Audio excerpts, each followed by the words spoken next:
This is Igor Skardov with the Martinez Historical Society Oral History Project. This is part two of our interview with Carol Baier. The first time we ran out of steam long before we ran out of subject matter, so we came back to try to fill in some of the gaps. It's August 18th, 2014, and we're in the home of Carol Baier, and Shirley Skardov is our technical engineer. So, Carol, last time we covered a lot of topics, and one of them had to do with when you and your family raised your family basically on Vine Hill Way. And why don't we pick up the story there, and you can tell us about what it was like living in that place. It was, I think, called the Ford Ranch first, and then the Ireland Ranch. Mm-hmm. And we got a little piece of it, 14 plus acres. And there was a farmhouse at the top of the hill. And on either side of us were spring creeks. Yeah, little riparian. Riparian corridors. Yeah, It was. and they drained down into. And they lakes. drained down. They joined in a little peninsula at the first lake of the Hidden Lakes, Yeah. which is now Hidden Lakes Park. Uh-huh. It wasn't Hidden Lakes Park then. Yeah. It was The part of kids ranch then? walked there, Yeah. and there were marine fossils on the hilltop above Hidden Lakes Park. All right. The kids called it that, the Fossil Hill. Uh-huh. I presume the fossils are still there? I'm Yeah. sure they are. I haven't been up there lately. Yeah. Well, that would be fun to go back and find those again. What kind of fossils were they? Marine fossils Some of some shells kind. or something? Shells. Yeah. Yeah. Well, this whole area got all buckled and uplifted by the collision of the continental and the oceanic plates, and so I guess that's how they got up there. I wish I had more geology. Yeah. That is, this area here, the geology here is just so amazing, yeah.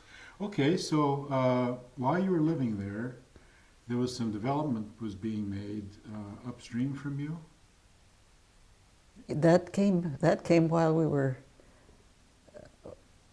Actually, that came after the pond. Oh, it did?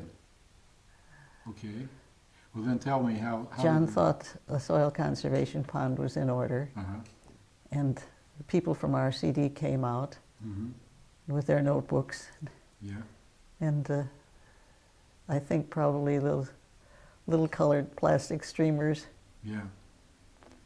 So they surveyed it, I guess? and Yeah. and then Mr. Borges came with his bulldozer, Mm-hmm.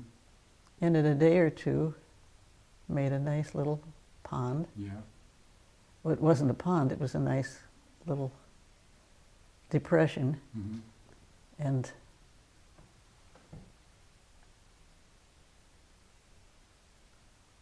oh, what is the word?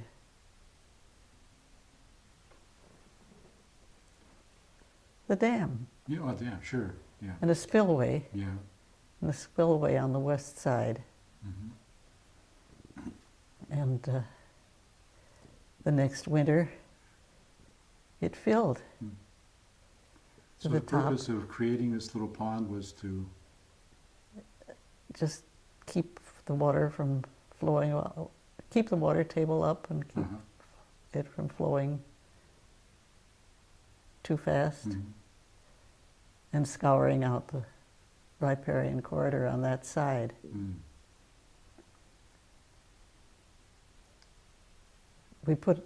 My husband put a pole in the middle of the deepest depression, and it was 18 feet deep. Mhm. And we had a raft, and it was so quiet and so isolated, you could go skinny dipping in it. Any pictures? No photos. Wow, that was wonderful. Yeah. There were bluegills in it. Uh-huh. Somebody planted bluegills, Oh, and a mink came. yeah. And I saw a bufflehead down there once. A duck. Okay, that's a little duck with a white patch on his Yes. cheek. Yeah.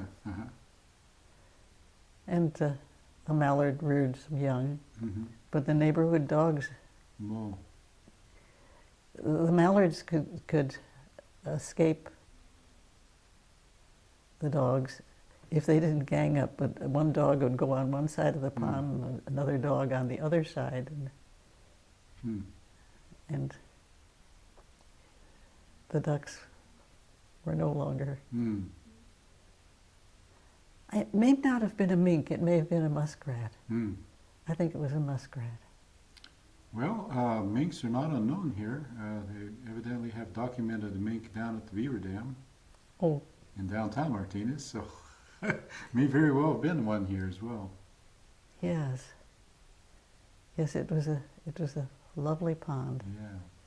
And then one morning, looking out, there was a bulldozer digging up the spillway. And my husband went out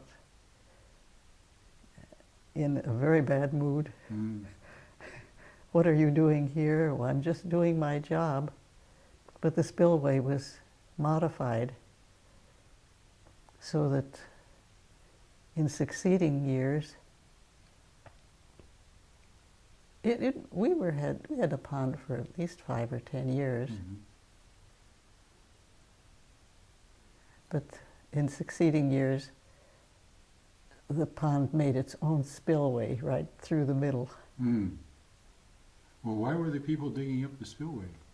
They were planting condominiums on the other side. Oh.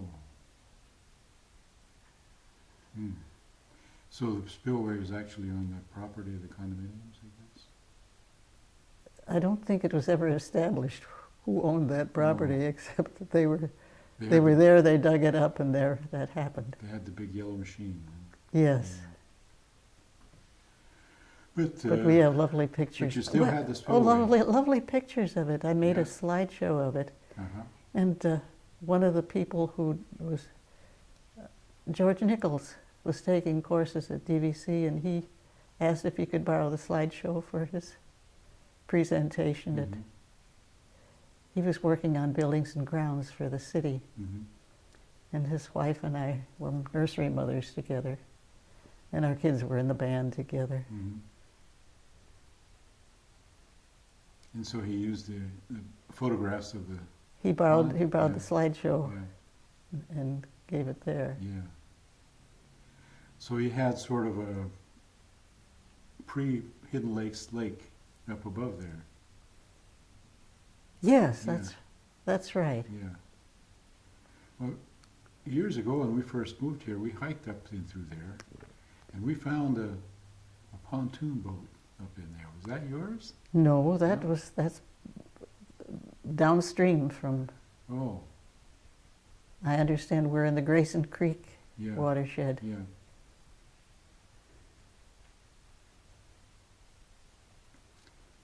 So after the condominiums went in and all that earth moving happened, is that the end of the pond, or did the pond persist after that? For years, Yeah. up until this drought, there has been standing water there yet, Oh, and cattails yeah, and yeah, indicator plants. yeah, yeah, yeah. Okay, why don't you help us understand indicator plants a little bit? Well,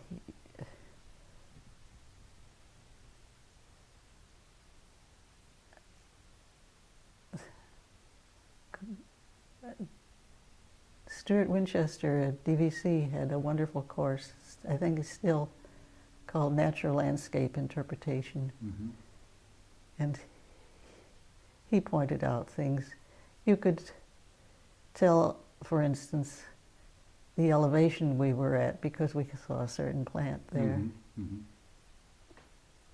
And I suppose you could tell there was water nearby if there were willows going there and that kind of thing? Yes, Yeah. there are willows down by our pond. Yeah. I haven't been there recently, this drought. Mm-hmm. I'm sure it's a little damp there, but I don't think that there's standing water this Mm. year. May not be. Yeah. So, that's a interesting thing because, you know, right now the RCD is developing a program to go back and rehabilitate stock ponds throughout the whole county. And we're working through all the paperwork now. It's probably going to take about another year or so. But one of the problems with doing this kind of work is getting all the permits. And the RCD is developing a program where they will get the permits for the landowner, and then the landowner can do the stock pond rehab. So who knows, maybe we might be able to do some good. That would be Why not? wonderful. Wouldn't that be cool? I'll have to make a note of that. We'll take it back to my board and see if we can look into that. It's possible an oak tree has grown up in the dam. Okay. We'll have to be careful and treat that properly. Work around the oak tree. But yeah, we probably could It'd be interesting check to it out. see Yeah. anyway. We'll check it out, and there must be old history in the RCD files on it.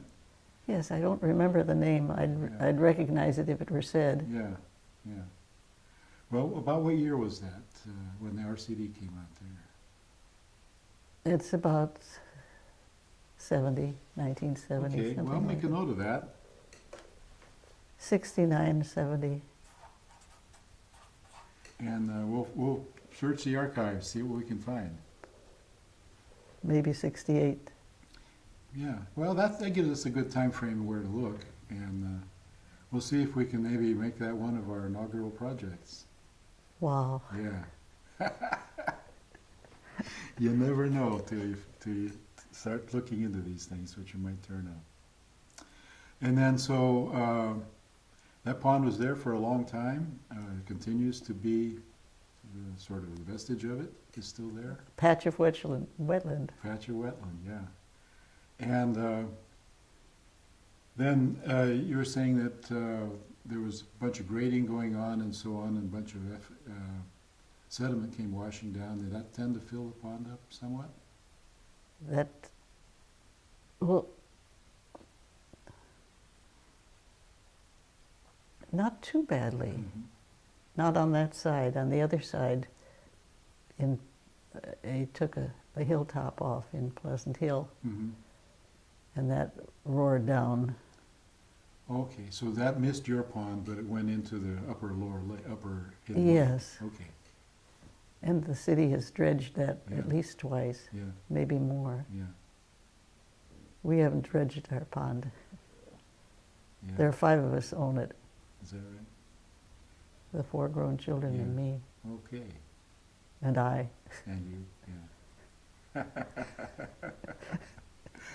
Yeah, you, me, I, we. Okay, so while you were living there is when most of your child rearing happened, I guess, isn't it? Yes, we lived there at least 30 years. 30? Mhm. And so that's where your kids grew up. And you mentioned earlier that you were nursery school, had them in nursery school, and mothers helped out there as well. And the kids played in the bands. And, tell us a little bit about your family life there. It was rural, and we had fruit trees, and we did a lot of canning, Mm-hmm. and the children remember it fondly. How do the children get to school from there? It was at least a quarter of a mile to Vine Hill Way Mm-hmm. on a dirt road. And then they walked down to a school bus stop at the end of Muir Oaks, Oh, yeah, over the hill there. over the hill and down. Yeah, yeah. I don't know if I'd trust them on that road now. It's a little scary. There's no now. sidewalk, Yeah, but for years. yeah. Well, it's a different time. Yeah, Sure, the traffic wasn't nearly what it is now. right. Yeah. That's They a went- lovely piece of Martinez right through there. Yes, it was quiet. Yeah. So A they lovely view of Mount Diablo. Yeah. Yeah. So we had fruit trees, and you did canning, and your kids berry bushes. berry bushes, yeah. And your husband was still working at the. He was a doctor at the medical center, County Medical He Center. was at the Contra Costa County Health Department Mm-hmm. at that point. Let's see, what year was that? 61. Mm-hmm. We went to Boston for an academic year, Mm. and Carl was born in Boston. But the rest were born at Kaiser Carl and your Milwaukee. oldest? Is Carl your oldest? No, he was the third. Third.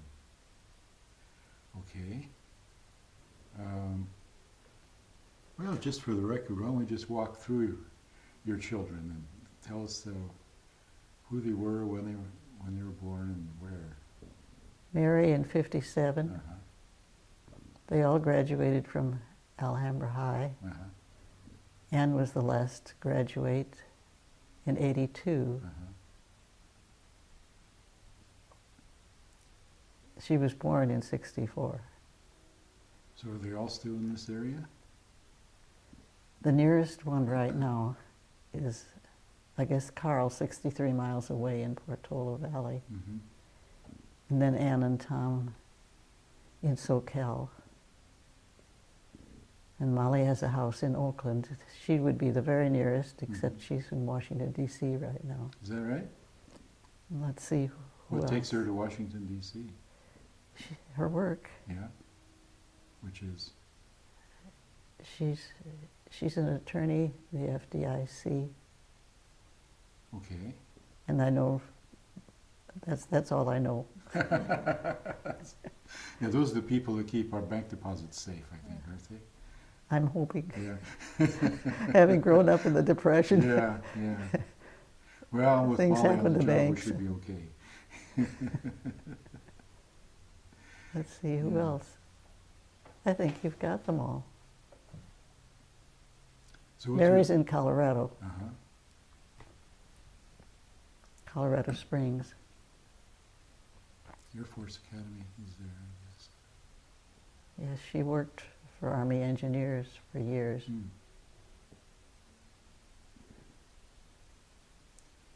Okay, well, while you were at living there and raising your children and canning the fruit, making the ponds, you also formed a connection with Diablo Valley College at that point, I think, That was later. later. Okay. So,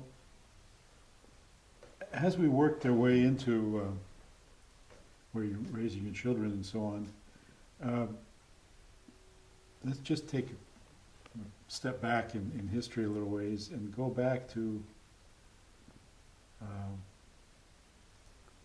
when you and your mother took your round-the-world trip way back in the 30s, middle of the 30s. You told us about that on the last interview. But later on, I guess it was in the 80s, your mother did another round-the-world trip? The older I get, the more I'm impressed with what she did. Well, yeah.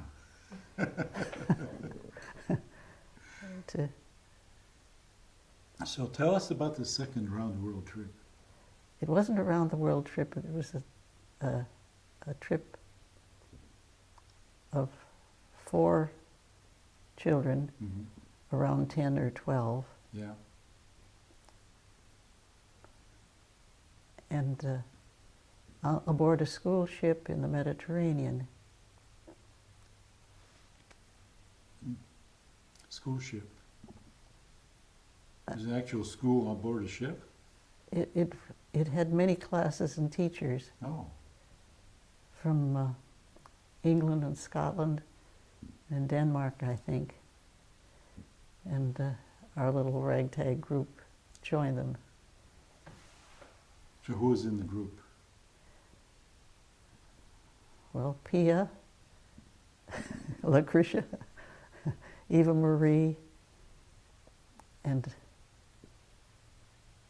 I can see her now. I can't think of Mhm. her name. But And then you And- and your and mother then- were the adults? John was going to go with us, and Uh-huh. his schedule stopped it. So one of my college friends and her Methodist minister husband, Mhm. I offered it the trip to them. Mhm. They had a 12-year-old son who joined the group Mhm. too. And then as the trip developed, she called up one morning and said, "I've convinced Ben to go, and I'll stay home, and you and Ben Mm. take the." So Ben and David and I and Mary and Anne and the 4 young girls Mhm. boarded at Los Angeles, the airport, rode to Heathrow, and then from there to Split in Yugoslavia, Mhm. and boarded this great white ship full of kids. Yeah. Sounds like a marvelous thing, this They, school ship. it was, they'd show slideshows and have talks every night about where they were going at the next port. And then you could see this carving or this piece of art, this building. Oh yes, I saw that last night. Yeah. Now here's the real thing. Yeah, yeah. Split, it sailed from Split to Alexandria, and the buses met us and took us to Cairo. And we saw the pyramids, Mhm. thinking I had seen the pyramids Yeah. many years Yeah, before. 50 years before that. Yeah. There were a lot more people living there and a lot more houses. Yeah. To see a streetcar passing almost near the pyramids when you expected to see camels. And Yeah, yeah, there were camels too. yeah.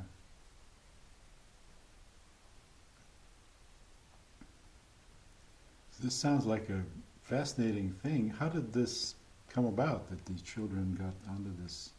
My mother's sister died and left her estate Mhm. to charity, and my mother got to choose charity, and she stopped at the minister's house. And Uh-huh. on her way back from a trip to the hospital where she'd had Oh my. a heart attack, she was, Your mother had a heart attack? yes, Yeah. and she was on her way home and stopped at the minister's house and said, if I give you this bequest, would you sponsor this trip? Mhm. And we'll put it together. And he agreed, and there it was. So how were the children picked to go on this trip? One was a daughter of, let's see, my friend was a social worker, and one of her colleague granddaughter was available. And then someone else knew Pia. Shirley Smith her mother has a blog. Mm. And this Paris school district, the principal talked to a few parents, and a few parents were thinking this was a good idea. Mhm. And I heard from the daughter of one of the people from the Paris school district named Lucretia. Her daughter's in water polo and just graduated from high school, Mhm. and said she remembers and thinks the children's trip made her mother what she is today. Yeah. And I told it the story to Mary, and Mary said, well, that was the point, wasn't it? There's nothing like seeing the rest of the world. So, how did, I guess it kind of boggles my mind is how this ship came into being. Do you know the history of how that happened? The school ship? No, I have my notes and I have my slideshow. We'll have to do that sometime. Yes, it's in the closet here. That sounds like a whole other program. Yes, yes, it would be a good one. Yeah. That and the pond sequence. Yeah, you know, you should do that at Kiwanis. Yes, it would be lots of fun. Yeah, The Kiwanis used to be a preschool, yeah. and I have pictures from that too. Well, I think we've got some interesting leads here. Let's follow up on those, and we'll follow up with the pond. You're giving me lots of work to do, Carol. This is great. Well, you're an inspiration with the Alhambra Creek. Well, you did mention that you wanted to cover Alhambra Creek. What do you want to say about that, do you think? Thank you. Well, you know, the one that we really owe it to is Kathy Radke. She's the one who started all this. Actually, she and Alice started Friends of Alhambra Creek. Is that right? Yeah. And I remember your, oh, so many things are going so fast through my head. It's escaped me, it'll come back. Sure. Well, yeah, we joined Friends of Alhambra Creek because of a slideshow. I think it was Dick Duncton and the fellow who repairs your Volkswagens out in the valley. Anyway, they walked from the mouth up to the source and took slides. Oh, I saw that. Yeah. And that's what attracted Shirley and me first to it, and we joined, and eventually when Kathy went off to try to run for county supervisor, Shirley became president. We still have Friends of Alhambra Creek. We had a meeting just a couple weeks ago. Yes. Working on a coastal cleanup. Yes. It came back to me, and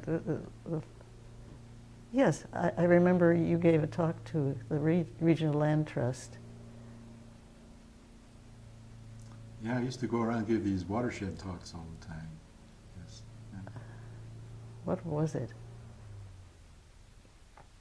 Oh, yes, you were on your 13th rewrite. Oh, of the watershed management plan. Yeah. Yes. Yeah, well. I have a copy of one of them. A friend picked up at the library for me. That was quite a project. We had, I think, about 35 stakeholders from all over the watershed, and had all these groups where we came up with ideas, and it was my job to pull all that together. So I wrote that with 35 editors. Lots of going back and forth. Could have never done that without computers. It was a chore as it was, but I can't imagine doing that by hand without word processing. Oh, yes. But, yeah, nowadays I guess they do it all on YouTube with blogs, I suppose. I don't know. Now the way we did it is probably pretty old-fashioned.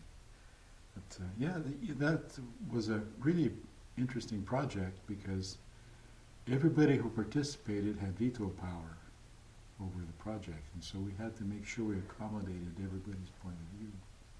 Sometimes that took a lot of work and a lot of patience to do that. Yeah. But eventually we got there. And what's marvelous to me about it is that now that we have it, we don't have any opponents. We don't have anybody who's opposed to it, because we took all that into account when we first developed the plan. So we kind of did all our dealing with opposition and objections before we published rather than after. That's the way to build community.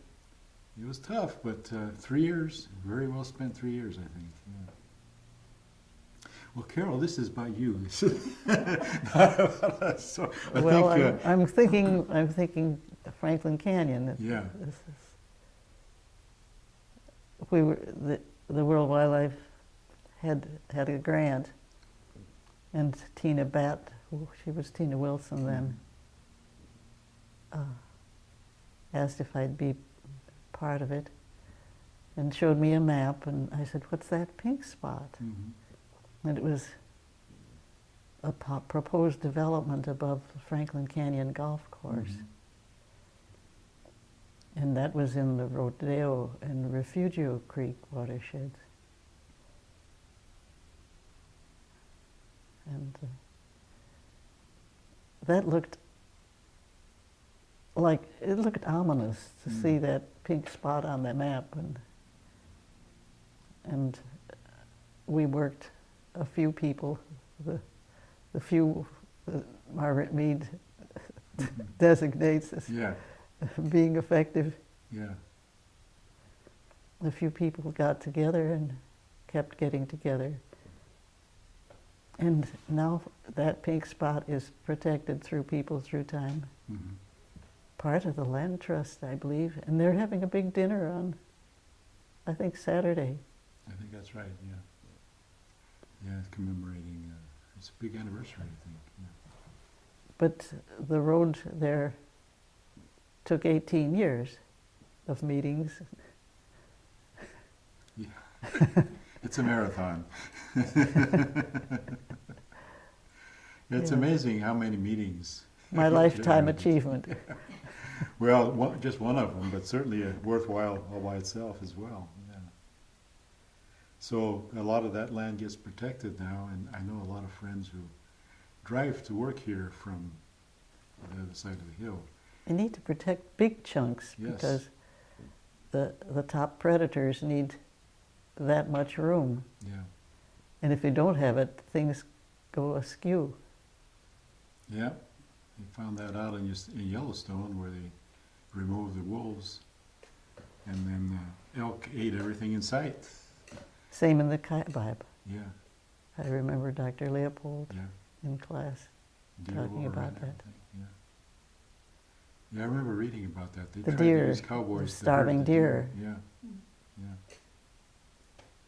Yeah, well, it's a system, and we tamper with it at our peril, I guess. And we do know that when we work at Strensel Meadow, which is starting to get connected into some of the other pieces of land as well, well, about once a year or so we'll find a deer carcass there that a mountain lion has harvested, I guess you'd say. Yes.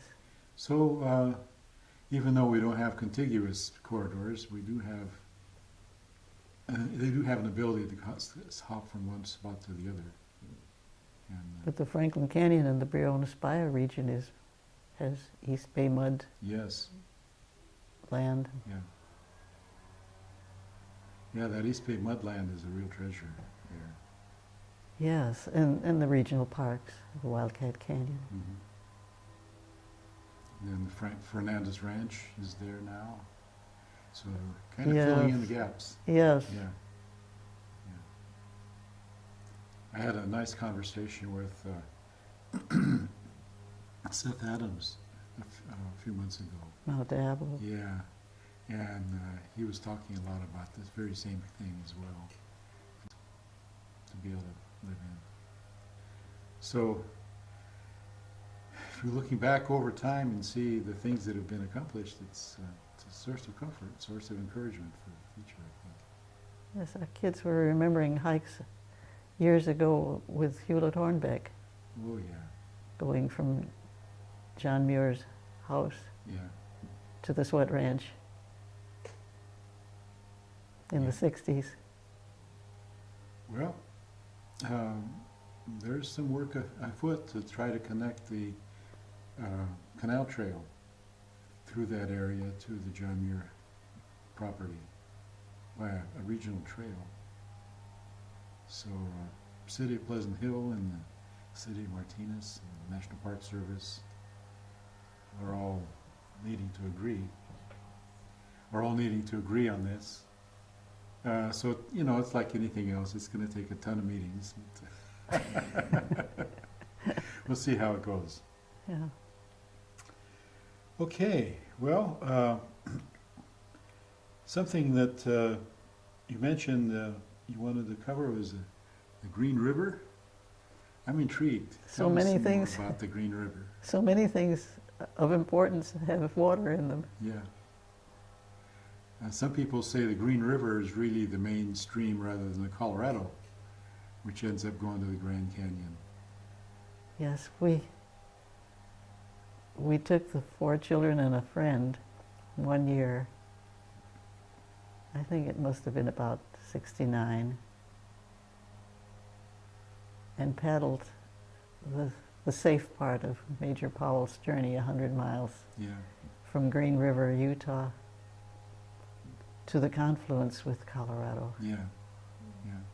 And all the children could talk about it was when we get on the Green River again. Yeah. And my husband arranged it so He that did. we did Yeah. go a second time. This time we took 6 children. Uh-huh. And it was so quiet at night. And even the splash of a canoe paddle. Mm-hmm. So you And the canoed? canyon wren Yeah. had the most beautiful sound. Yeah. The countryside was red rock. So you canoed rather than rafting? Canoed, Oh, yes. yeah. Much more elegant, huh? Oh, yes. Yes. It was wonderful. So you did this trip twice. We did it twice. Uh-huh. Second time with more children. Yes, second time with Paul Shaw came and Jeannie McKinney came along.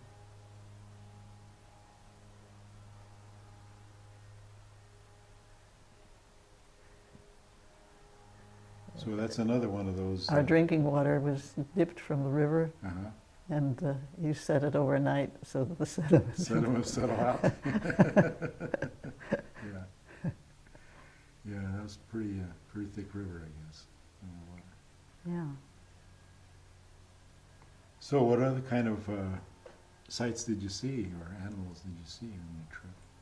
Well, we saw cougar, big cat prints Hmm. in the sandbars. Mm-hmm. We didn't ever actually see the cougar, but we saw the big paw prints. Mm-hmm.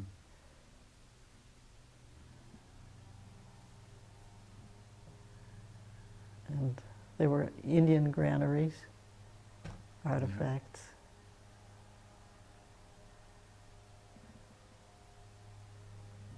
It was just so quiet. Unlike that leaf blower that we're hearing in the background. Right. Right. Yes, it was wonderful. Yeah. One day there was a storm, and the wind came down the canyon, and one of the children in the sleeping bag on the beach was being blown Hmm. downstream.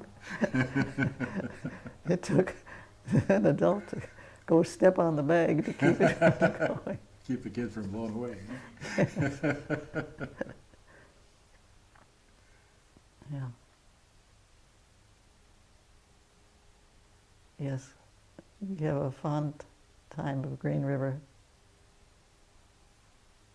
Mary said she took some of Dad's ashes and dropped them in the Green River when they went on a trip. Oh, what a sweet gesture. Yeah. Yeah.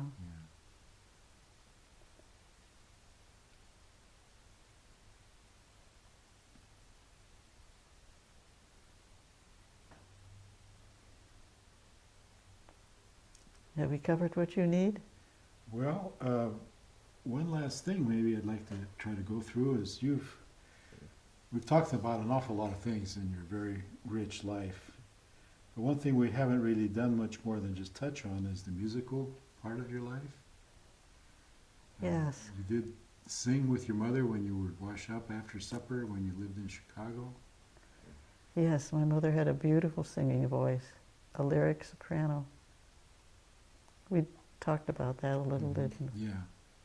But then you carried on music throughout your life. I accompanied her on the piano. Yeah. And then Doris Brill lived in Martinez, and she taught our children piano. She said, I think I'd like to start Annie on violin. She was the youngest. And luckily, we walked into, I think it was Kilpatrick's music store in Walnut Creek, and there was a quarter-size violin hanging on the wall, and she pointed to that and said, I'd like that. And we rented it. She learned the Twinkle Variations in 5 weeks. And I took John's father's violin to her lessons and tried to do what she was teaching. Yeah. And Anne and I had many happy times with. We got so we could play the Bach double together. Okay. I think Anne can still do it. Yeah. We were talking about music being, or water being a center. It sounds like music is that way as well. Oh yes, everything revolves around it. I was thinking of, in any hard times of my life, if I could, during the days, swim and play music, I could deal with the rest of the day. So that's how you got started playing the violin. Yes, that's how I started trying to Laura keep Rill. up with Anne. There you go. Yeah. Well, there's a good motivation. And in time, you ended up playing with a group, playing the violin with a group. Yes, How I did that played come it. about? Charles Blossom had a chamber orchestra in the morning at DVC, and that was a delight. And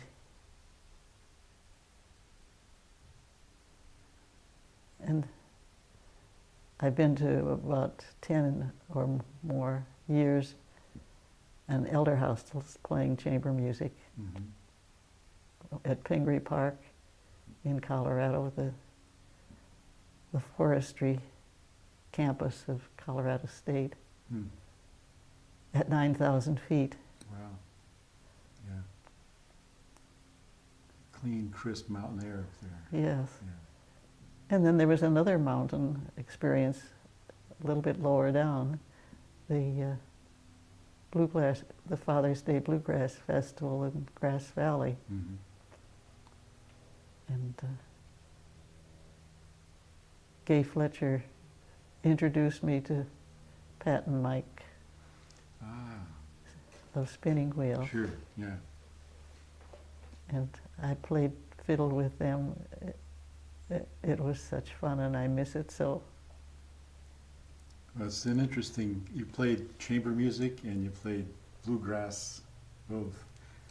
And I accompanied people at church. Yeah.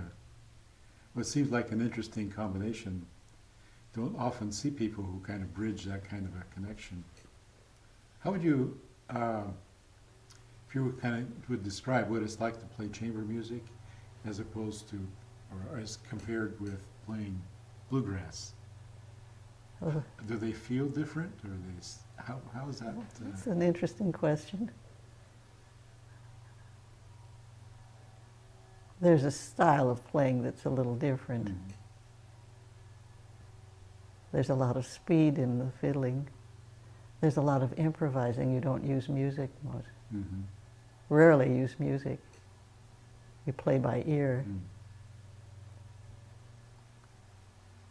And that's fun. And it's different each time you play it. You can figure out a new harmony. Sort of develops organically as you play along. Right? Yes. Yeah. I'd never been asked that question before. And then in chamber music, I suppose there's a lot more precision, I would guess. In both styles, you have to keep the beat, Mm-hmm. and I prefer ensemble music, whether it's bluegrass or chamber music. Mm-hmm. I played with the Diablo Symphony for a few years. Mm-hmm.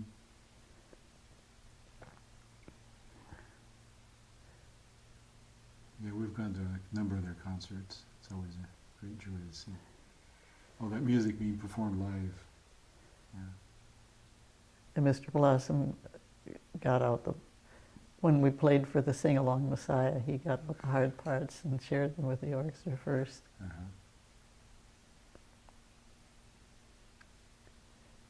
There's a group of his students still meet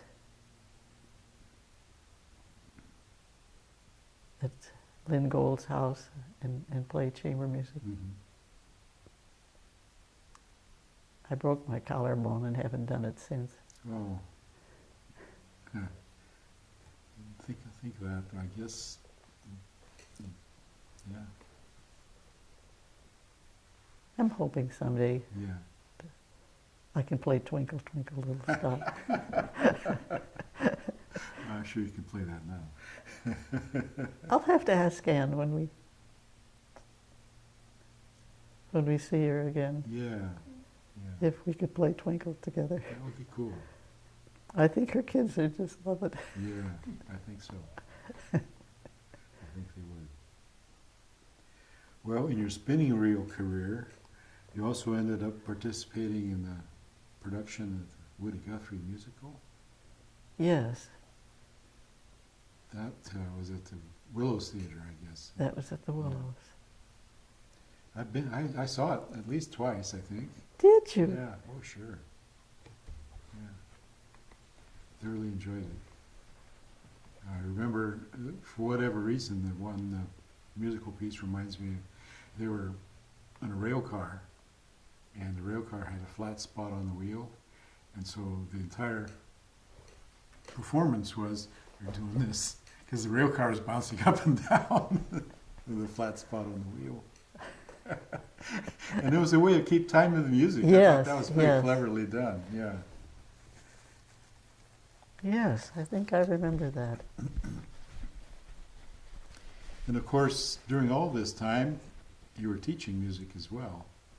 So you taught I had a piano? few piano students. A few, yeah. And did you teach violin as well? I had a few violin Uh-huh. students. And we can see how valuable and how, I don't know, basically important music has been. And it seems like there's a natural connection between music and the love of nature and water and all these things, and have their own counterpoint with each other. And I must say it's been delightful to share in your stories, and to learn of all these marvelous, diverse, and positive things that you've made with your life. And I'm sure that there's lots of students and your children and your children's friends and children are all beneficiaries of this lovely connection you brought to us, Carol. I've got to say, it's just been just a delight to spend this time and talk with you. And Shirley's telling me I'm speaking too quietly, and I almost never speak too quietly. You must have me somewhat overcome. So thank you, Carol. Thank you for sharing some of the glimpses of your life with us. And we'll hope to do this another 10 years, and we'll do it again.